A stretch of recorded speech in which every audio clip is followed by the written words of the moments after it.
तरक्की उनको क्या सूझी कि एक पुरअमन इलाके में नाकाम और बदनाम कानून पुलिस थाना कल्चर लाकर वहां पहले थानों की तामीर शुरू हो गई।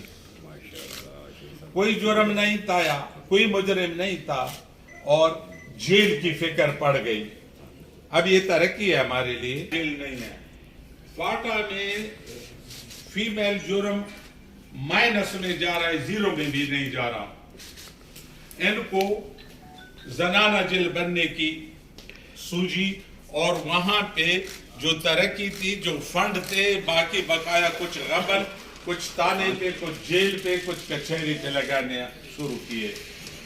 आज तक इस 3 सालों में कोई डिस्पेंसरी नहीं बनी, कोई प्राइमरी स्कूल नहीं बना, कोई 1 किलोमीटर सड़क नहीं बनी, कोई कॉलेज तो दूर की बात है, यूनिवर्सिटी तो दूर की बात है, दीगर फैसिलिटीज जो हमें अपने तौर पे हासिल थी उनसे भी हम हाथ धो बैठे।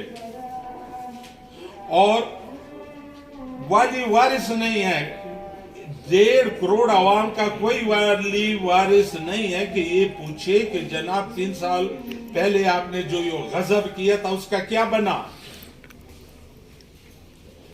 इसमें हम JF-17 थंडर में खुद कफील हैं, हम एटम बम में खुद कफील हैं, हम जनाब टैंक और तोपे बनाने में खुद कफील है, लेकिन हम लहसुन में नहीं खुद कफील, हम प्याज में नहीं खुद कफील, हम टमाटर में नहीं खुद कफील। ये हमें तरक्की देंगे?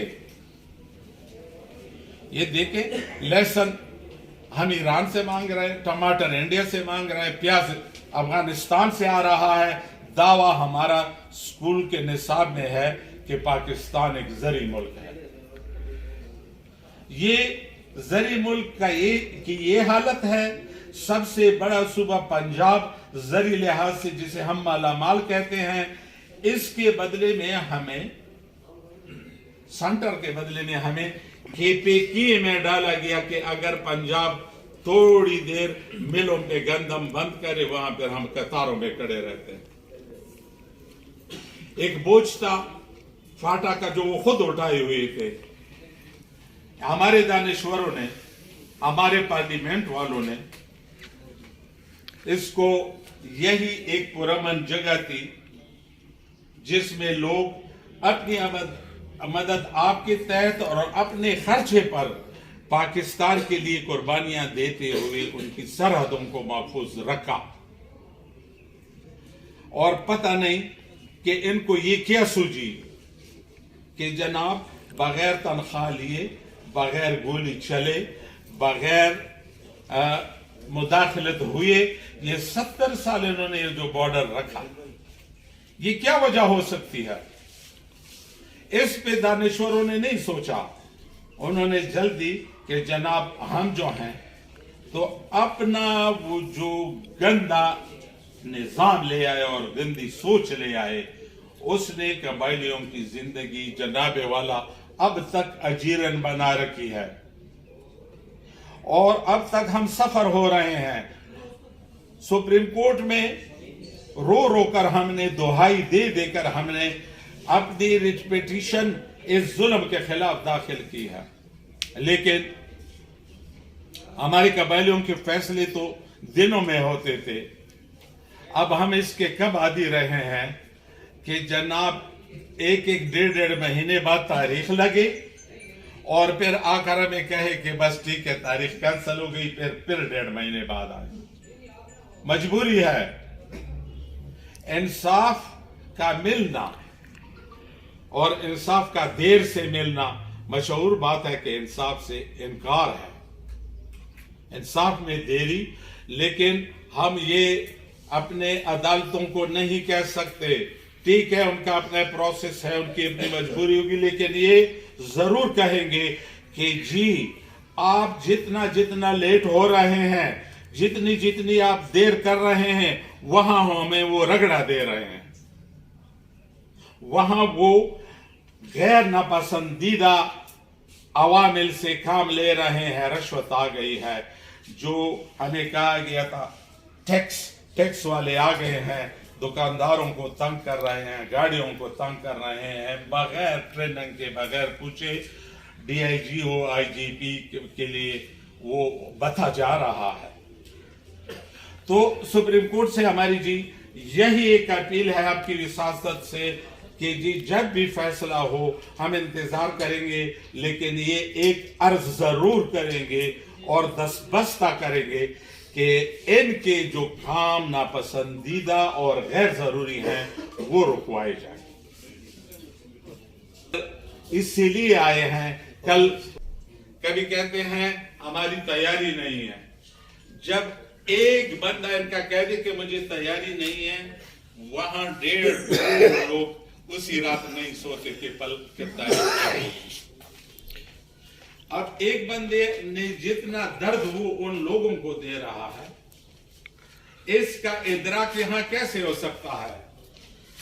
یہ تو محفوظ دیوانوں میں بیٹھے ہیں جناب، یہ ان کے لیے تو نہ آٹے اور دانے اور نمک کا ان کو نہ فکر ہے، نہ روزی روٹی کی فکر ہے، نہ بچوں کی دوا کی فکر ہے، نہ اقتصادی کوئی بھی تکلیف ہے۔ وہاں آ کر پوچھے کہ کیا حال بنا رکھا ہے لوگوں کا۔ جو لوگ سرحدوں پہ تھے، تھوڑی بہت جو مزدوری کرتے تھے، ان پہ وہ سرحد بند کر دیے گئے ہیں۔ جہاں وہ شہروں میں آ کر مزدوری کرتے تھے، ان کا روزگار چھین لیا گیا ہے۔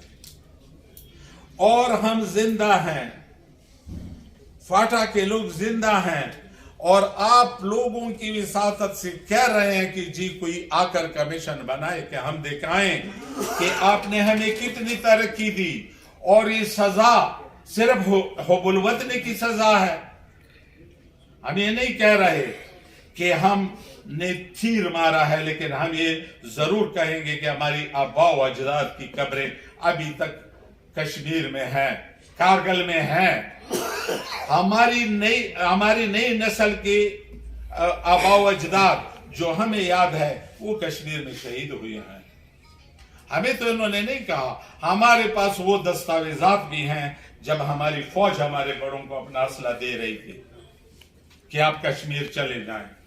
اب کوئی نہیں ہے کہ ان محب وطن قبائلوں کو ان کرپٹ لوگوں کی پنجوں سے نجات دلائے۔ یہی ہم کہہ رہے ہیں کہ ایک خدا کا بندہ نہیں ہے کہ یہ جو کرپٹ نظام ہے یہ ہم پہ وہ مسلط کر رہے ہیں، ہم چیخ رہے ہیں، رو رہے ہیں کہ خدا کے لیے ہمیں اپنی حالت پہ چھوڑ دو۔ ہم اپنی حالت میں کبھی ہم آئے ہیں کہ ہم نے آپ دیکھیں سارے پاکستان میں 4 قبائلی بھکاری نہیں ہوں گے، اور اس کے بعد مرجر کے بعد پھر گرنا شروع کریں اور پھر قبائلیوں کی ظلم دیکھیں۔ ہماری غیرت اور حمیت پہ تازیانے لگائے جا رہے ہیں۔ ہم زیادہ اگر بولوں گا تو بولتا ہی رہوں گا، روتا ہی رہوں گا، لیکن اپنے بھائیوں اور دوستوں کو بھی موقع دے رہا ہوں کہ وہ کہہ دیں۔ لیکن یہ ایک اور آخری بات آپ سے میں کہہ رہا ہوں کہ جناب ایوانوں سے، انصاف کے ایوانوں سے ہماری استدعا ہے، ہماری عاجزانہ اپیل ہے، اور ہم دستبرزہ عرض کرتے ہیں کہ یا تو جلد ہمیں انصاف دلایا جائے کہ ہم مطمئن ہو جائیں۔ اس آرڈر کو واپس لیا اور اس پہ کمیشن مقرر کیا۔ اب اس کے لیے کمیشن کی ضرورت نہیں تھی، وہ تو اس چور کو اور اس کرپٹ کو تو پکڑتے نہیں ہیں۔ ان کو یہی چاہیے تھا کہ آرڈر کریں کہ یہ فاٹا میں تقسیم کریں 481 نوکریاں، ابھی تک نہیں ہیں۔ اور سب سے زبردست بات ہے کہ پوچھنے والا کوئی نہیں۔ ہم عوام اگر رو رہے ہیں اور اپنا دکھڑا سنا رہے ہیں تو یہ جو زیادتی ہو رہی ہے، یہ جو ظلم ہو رہا ہے، اور یہ جو مرجر کا سکنجا ہم میں ڈالا گیا ہے، اس میں ہماری زبان بندی بھی ہوتی ہے، ہمارے ہاتھ پاؤں بھی باندھ جاتے ہیں، ہم سے بے بھی رکھا جا سکتا ہے کہ ان کی فریاد، ان کے خلاف فریاد نہ کریں۔ تو میرا तेरी ये अजजाना गुजारिश है मेरी कि आप हमारी ये आवाज़ अपनी एक खलूस और मेहनत से इस ऐवान उन तक पहुंचाए। पार्लियामेंट वार्लियामेंट नहीं है, उसको वो आप भी जानते हैं और हम भी जानते हैं। इदारे हमारे देखें, हमारे इदारे आपस में दस्तो गरेबां हैं।